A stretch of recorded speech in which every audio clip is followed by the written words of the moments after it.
Johnny. We're tired. We are really tired today. I agree, we're very tired today. Sorry, Ruby. I get closer to the door, baby girl. Good morning, Ruby. It's Dawn's full service EV station again. Yay! I'm having a really stressful ride in this morning. I have had 2 vehicles almost plow into the back of Ruby. This truck behind me is the second one. Every single time we come to a stop, he just seems to have to get really close and speed up in between and then throw on the brakes really hard. I can see Ruby's brake lights on the chrome in the front of the truck, so I know that she's signaling to him that she's stopping. I'm in traffic aware cruise control, and by the way, she did not drop out during that section of road that she's dropped out on a few times recently. But I'm a little stressed this morning. Ask Johnny. It all started out with the guy in the Mustang with the turbo wanting to race, and I just let him go on down the road, and then some people turning in at Wake Tech and a different person behind me almost hitting me. Yeah, the guy behind me over at Wake Tech that almost hit me because I slowed down because 2 cars were turning right into Wake Tech in front of me. I was watching him in the rear view mirror, and he was actually mad at me because I slowed down. I guess, you know, when the cars in front of me were turning, he couldn't see them. So he must have just thought I was just stopping in the middle of the road for no reason whatsoever. I don't know. He got out from behind me pretty quick. Probably gave me a dirty look as he went past. I didn't look at him. And, but you know, that's twice this morning. I was really tempted just to pull off and let these agitated drivers out here on the highway with me go on down the road because, you know, I just didn't want them behind me. I just didn't want to be with them in traffic. It was close this morning. It was really close. My mood improved when Johnny caught me a shiny side duck coming through downtown Raleigh. Right, Johnny? Right. Made my morning now, so maybe I can forget all those other drivers. The sun, it burns. Yeah, it's bright. You have a good day, buddy. I love you. Love you too, There Mom. just is no quiet time to come to Home Depot this time of year. So now's looking a little bit better than in the afternoon, though. I'm just gonna go look at the flowers real quick. Well, they have this coleus. It's $6 a pot, and it's not even the variety I like. Delivery after delivery after delivery of new plants this morning. I guess I'm missing roses now because they would have some cheap, inexpensive 6-packs of annuals. And yeah, there's marigolds, vinca, impatiens here in the 6-packs, and that's about it. Begonia. I enjoyed looking for a few minutes, but I didn't buy anything. The one beautiful rhododendron was $75. Whoa. I had guessed 50. And, you know, it seems this year there's just all of these ready-made container plants, you know, a cheap plastic pot, put in 3 or 4 varieties and charge $30 or $40 for it. They look nice, they do. But I kind of wanted to do my own containers, and I just, you know, want what I want to put in them. So I was disappointed. The couple of varieties they had of coleus were just more expensive than I wanted to pay, than I'm used to paying, I guess. And they also weren't the ones I wanted. They were a different variety, a more compact, lower to the ground.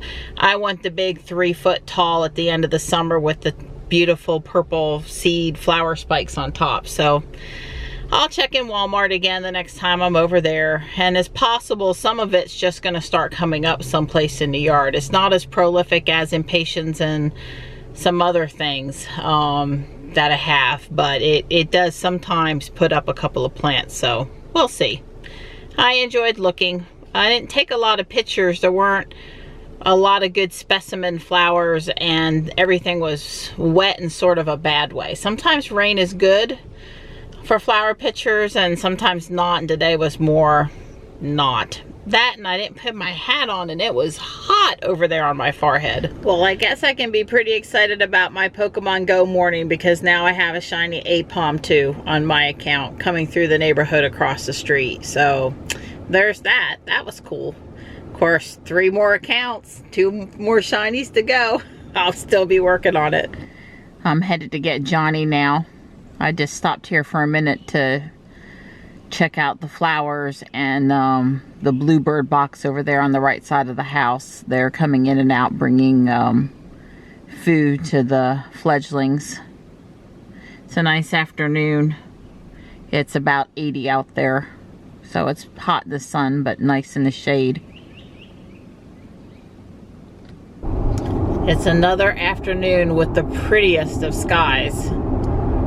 It's just magnificent.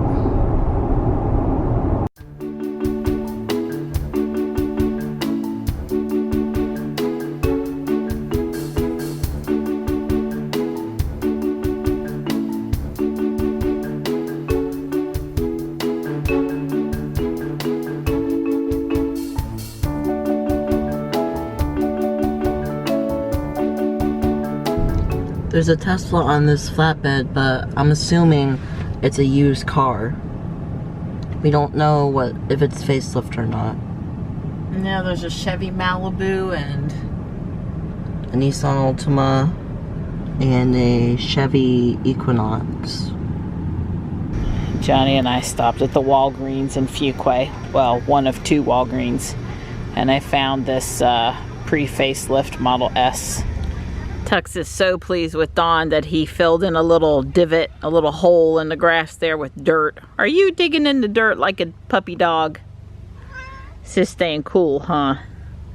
Just staying cool? Hey, Gray girl. Hey, Gray.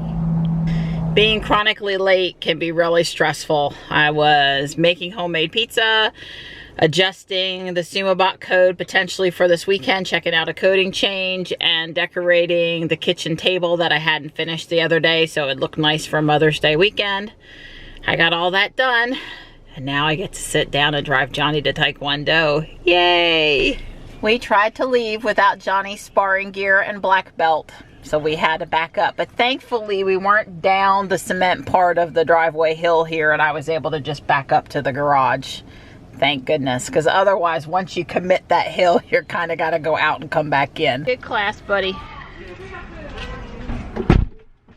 He's late. I'm having trouble putting the car in the garage because every time I put it in drive, it puts itself back in park like I've left my seat. It's happened 3 times now. Of course, now that I'm recording, it probably won't happen again.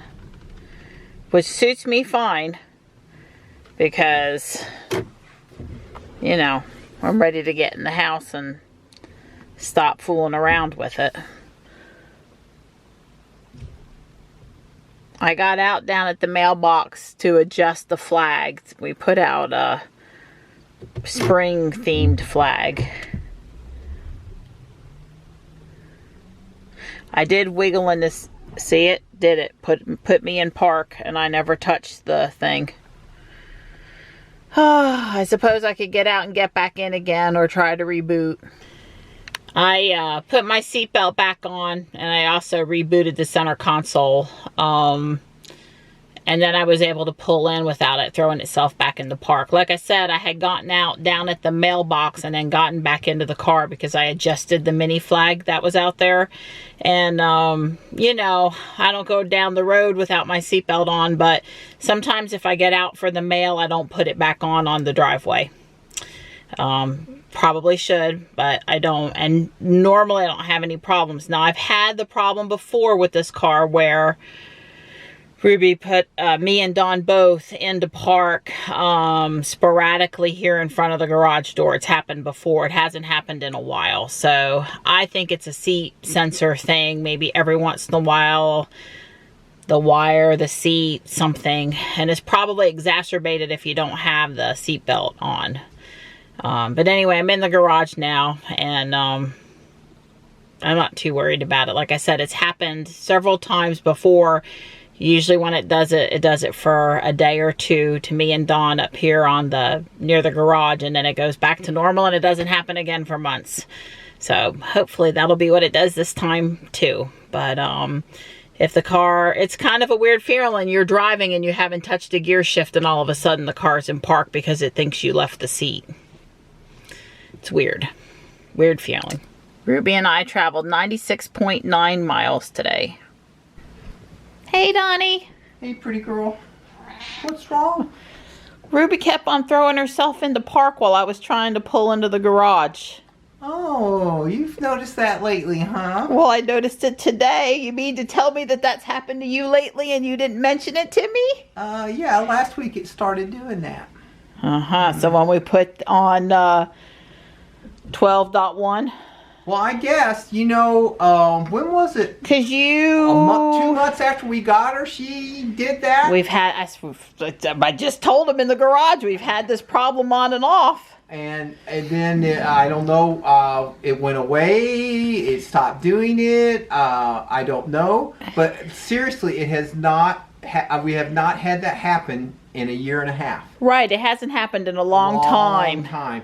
And then last week I noticed it did it, and then in fact this morning I had to put the seatbelt on to back out. Yeah, I was going to say you don't put it on in the mornings, right? You're backing out of your own garage and you're just going to get out right away, you don't put it on, right? I mean, why would you? Right. When I back it out for you every morning, every school morning, 5 days a week, I back it out without using the seatbelt, except for one day last week, and then today she would not. I mean, it was like she would get back a foot and then throw herself back in park.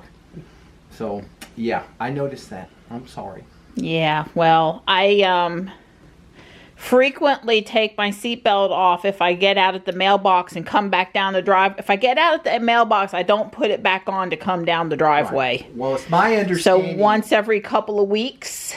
It's my understanding if you're going above so many miles per hour. Right, but you and I both know when I went to pull into the garage, I was doing 1 mile an hour. So I was certainly not above speed. Right. Yeah. That's right. You know, and like if we go out and we've washed the car and one of us goes to pull it in the garage, we don't put... Man, I never leave the driveway going out without my seatbelt on. Seatbelts all the time. I don't drive around town with it off, but in my own yard, right, I have been known to drive less than 5 miles an hour and not have it on. That's right. You know, sometimes I'm going to leave and I'm going to get out and put something in the mailbox. That's right. I don't put it on until after you go out, we're going someplace together and you want to bend over to get the newspaper off the ground. Right. You don't put it on till you've got the newspaper. Right. Yeah, anyway. Well, I'd like for it to stop again. So that I can go less than 5 miles an hour and not have to wear it. Please send us an update, Tesla. We need an update. Well, you know, the first hint that something was not usual, well, I'm not going to say wrong, but different today, was that every time I would get into the car, the screen would go black in front of me and to the right, which is another thing it does when it doesn't think there's a body in the seat. That's right. So we might have a flaky sensor. Yeah, I'm thinking the seat sensor is flaky. But if we jostle around in the seat enough, it's fixed itself before. Right. So I'm shooting for that. I'm shooting for that. That's right.